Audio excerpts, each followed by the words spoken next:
Welcome back to Peaches Teaches, the show where I teach everybody tuning in each episode how to do just about anything.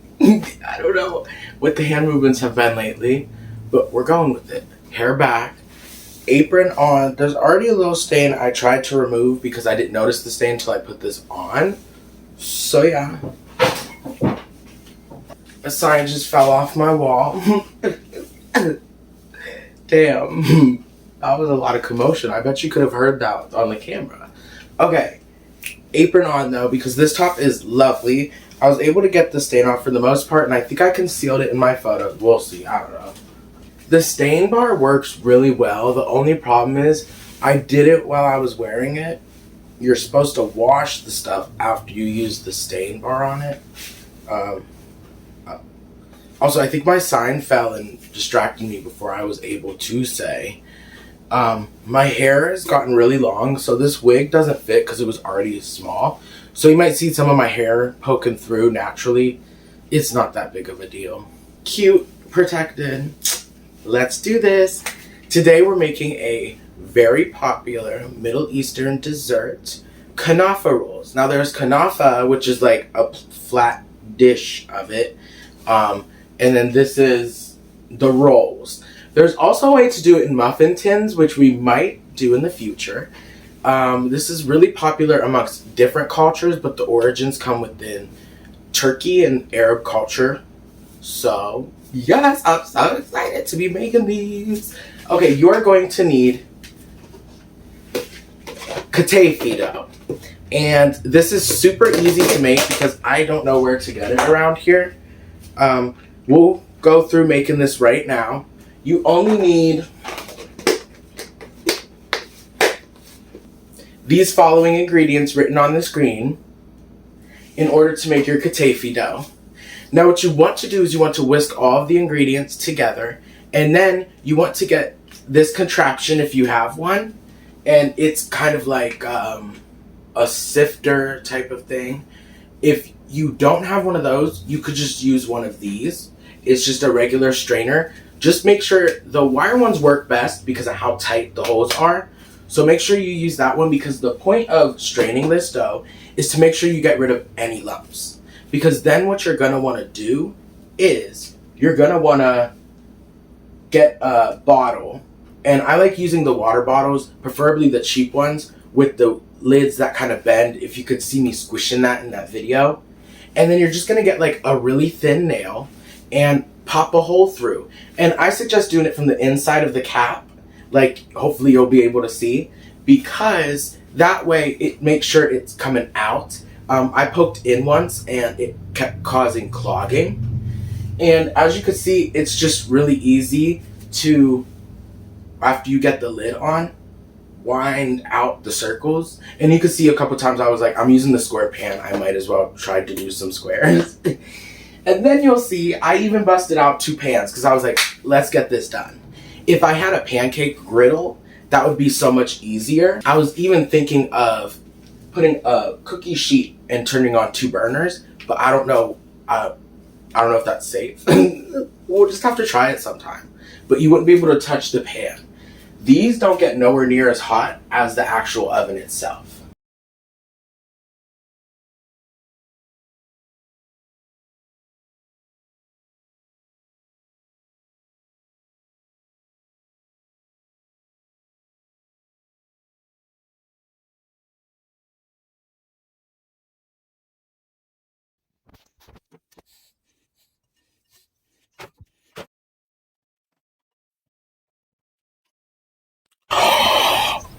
OMG.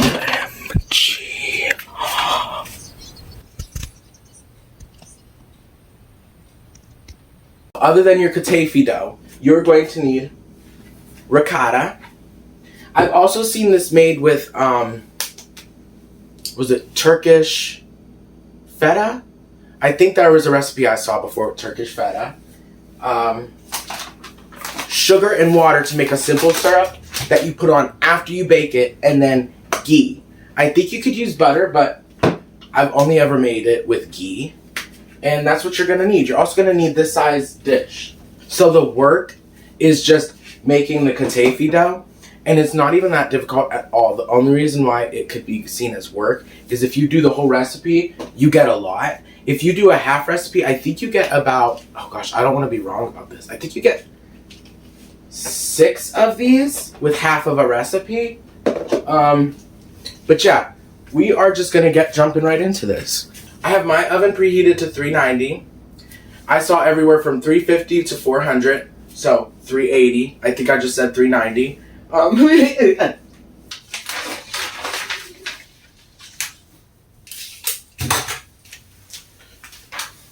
Get your fucking stay on the damn wallpaper. I hate the glare on the back of that. This is like a really good scenery view, and the shine. Now we're starting our simple syrup now because you do want it to cool a little bit. Get a cup of sugar and go get a cup of water. Put that on medium heat and whisk it up. When you have the sugar all incorporated, go ahead and turn it down just a little bit because I want to start rolling these. Let me grab a hair clip. I would love to know how long my shirt was ruffled up here. Get some of this and just lay it down here.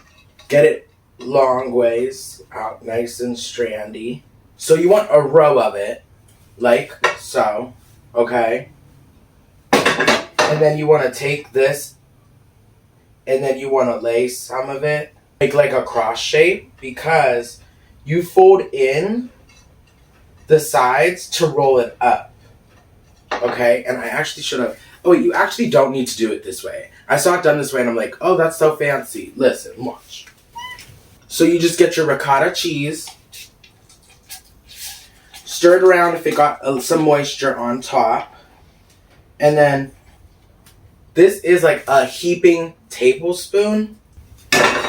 And then what you do is you take the 2 sides going this way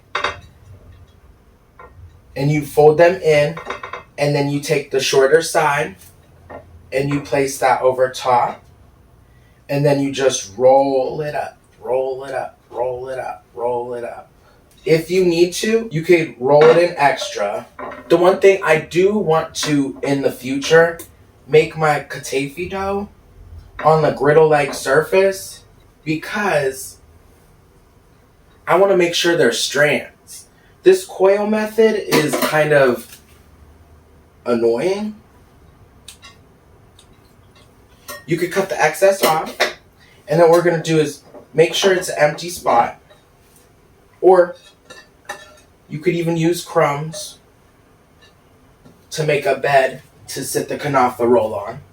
That one was a monster. I usually don't make them that big. Ricotta comes off the spoon so nicely. It's actually pretty damn easy. Fold those in. Wrap that over.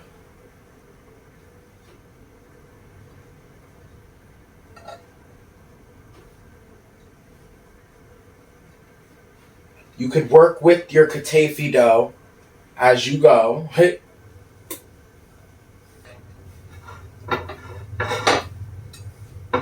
Don't forget to stir your simple syrup every once in a while. It could take a while to get the hang of this.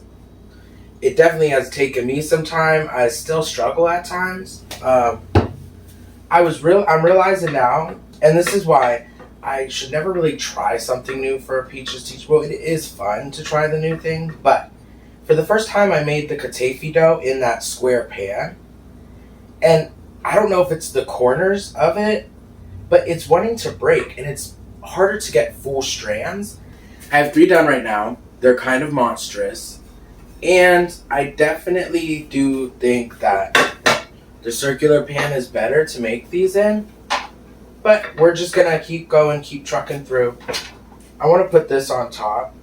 The one good thing about this Knafeh dough and the Knafeh rolls is the ghee and the heat and everything, baking them in the oven, it makes it stay in the shape that it's in. So even if it's not perfectly wrapped, it will retain that shape. I'm really vibing with the ones that I saw in the muffin tin. So this will be the last one I do on camera. Ricotta. Hey, pull those little extra strandy wandies up.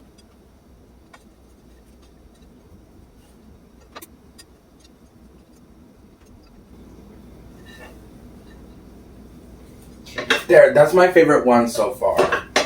Okay, I don't want to run out of time and have to get this video onto my computer before I can wrap up this video. So, at 390, we're going to bake these for 20 to 30 minutes to check. This oven, Jesse, they got hot and damn, some shit cooks a lot faster. So, we'll see with the Knafeh Rolls. I will be back though because I have to top these with ghee before they go in the oven. Give this one more little whiskey, bisky, disky, whatever. I'm trying to rhyme and be cute. Turn it off, and that can cool because these are ready to be put in the oven. I wish I could have made them all like these, and I probably would have gotten more. I'm still newish to making the Knafeh Rolls. I'm a killer when it comes to making the Knafeh dough. I just know now, either I'm going to do it next time, fuck it. We might be coming back for Knafeh cups in the future, and a new method of cooking Knafeh by putting one of these. Let me show you what I'm talking about. Look how old this is. We got Olds one of these, and I don't think my mama would mind. This is her house, her stove, her pans. Well, Bella gave us this pan because it's so old. But if I put that on there and turn those two burners on and keep it low at a certain temperature, I want to do like the actual strips. You know what I'm saying? Instead of doing the coil. Because I've noticed that when I watch so many different Middle Eastern Mediterranean chefs on Facebook, amongst others. But I'm talking about these recipes in general. And they get prepackaged Knafeh dough to make their recipes. And I'm like, I was Googling, like, where do I get that? I sent my dad to Walmart, and we couldn't find any there, even though that they said they had it. So I said, fuck it, I'm going to make my own. And I'm feeling pretty fierce. I'm feeling like all the Facebook chefs I watch. That's actually where I watch the most of my cooking content. Because any other else, Facebook is toxic as fuck. So, get your ghee. Which I always thought ghee was like vegan and vegetarian or something like that. It's grass-fed butter. So it's actually from the cow still. I don't know why I thought it was vegan. And now what you want to do is, I have about a third of the ghee in here. That's all that you're going to need, is about a third cup for 8 rolls. But you could use more if need be. You want to cover every roll. I'm going to start by getting them all a little bit, and then we'll go back over them again. Wow, this first one's freaking massive. Okay. Oh gosh. It settled some. I wonder if I have to melt that in the microwave. Fuck it, let's do it. And of course the microwave is so hard to get to. There's just clutter everywhere. It drives me nuts. This is all like my glasses, my contact case, all the stuff that I needed to get ready with today. I finally got our floor installed in our bathroom. I finally had time to do that. And I'm feeling so much better pain-wise. Like, it's like really like non-existent. I've been afraid to say anything. Like jinx, you know what I mean? But I've been feeling really great, so I've been getting way more done. Our bathroom sink is installed. There's just one little spot where it drips. We're thinking that the drain stopper is too big for the actual drain hole, so we need one that fits down in there better. But that's why, like, that stuff isn't in the bathroom right now. I'm just doing a quick 15 seconds.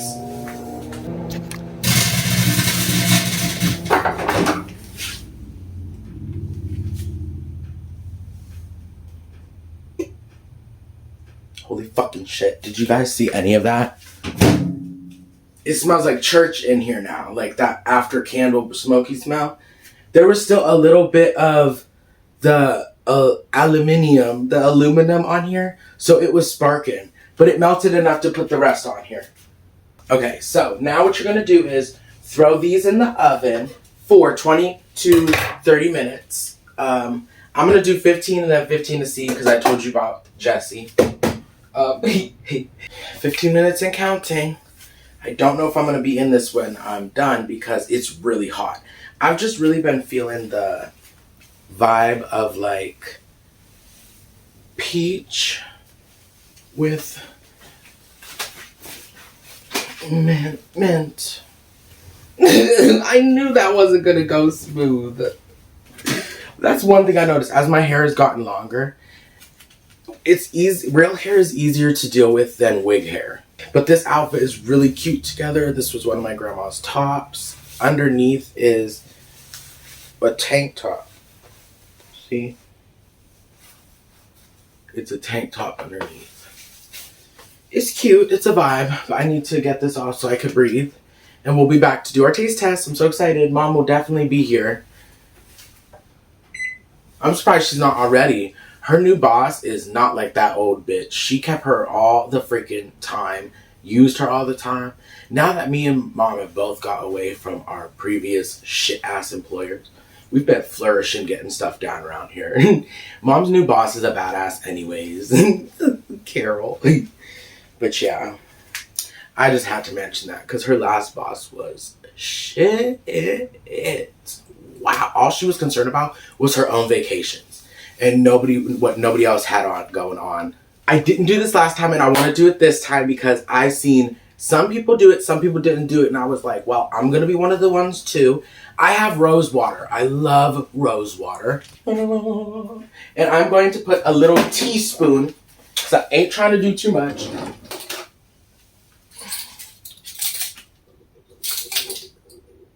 This reminds me of my grandma so much. I honestly just want to it's like an odor parfum. But I definitely noticed the older it gets, the less of the rose you pick up. This takes me back. That rose. Oh, let me do it over here so you can see.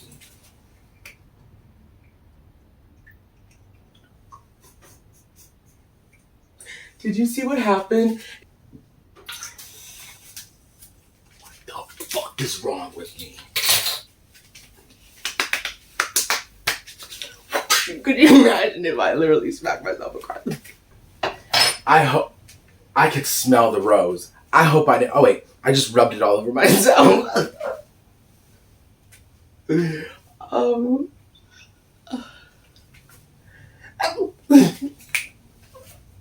I probably looked so stupid. Just looking around thinking, what was I gonna say? Shit, I can't remember what I was gonna say. Okay, bye. I didn't think this through. Okay, I know I'm looking a little wild right now, but as soon as these come out the oven, you have to put your simple syrup on them. Also, the full recipe gets you 8, not 6, so a half recipe should get you 4. I talked about my struggles. You actually could probably get 10 if I didn't have the struggle I had with the square pan, thinking I was being cool, all geometric.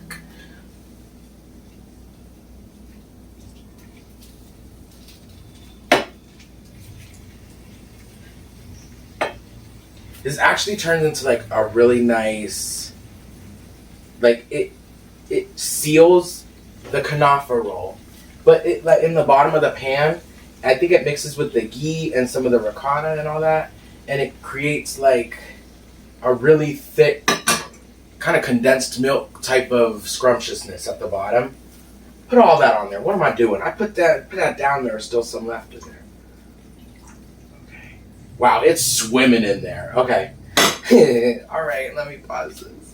I'm impatient and hungry, so I'm gonna devour one of these. I think they've sat in enough. You want them to be like firm and crispy. Surprising. And also, when you make your Knafeh dough from scratch, you want it to be about as thick as angel hair to spaghetti, like around that range. Mine's closer to a spaghetti. I could smell the rose water I put on this time. I shouldn't have said anything and wait to see if Mom noticed. Do you want to share one and do a taste test? Is it hot? We're about to find out. See, it's really fresh. Whoa.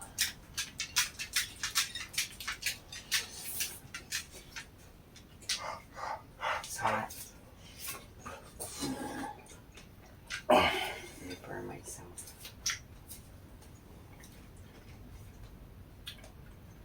You want to let them cool to the point where this starts to thicken. Yeah, I can see it's just a little soft. I just wanted to get this wrapped up. Ah, shit. I thought. Yeah, you should have waited. My tongue is... That's good though. That's why I went for the end. I figured it was cooler. My tongue is fucked. Dinner's ready. Here's a Peaches Teaches tip. If you burn your tongue, get sugar. And you do that. You just want the sugar. You have to do that. And This was the sugar. shut up. Swallow. Swallow. You have to let it percolate. And then rub it in just a little bit. You want some? No, that's an awful lot of sugar. Then you just finish it up. I told you wanted that sugar. Okay.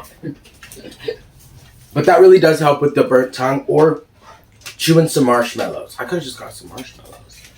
Autumn's waiting for some Knafeh roll. I don't think so, honey. They will not fall apart like that if you let them cool properly.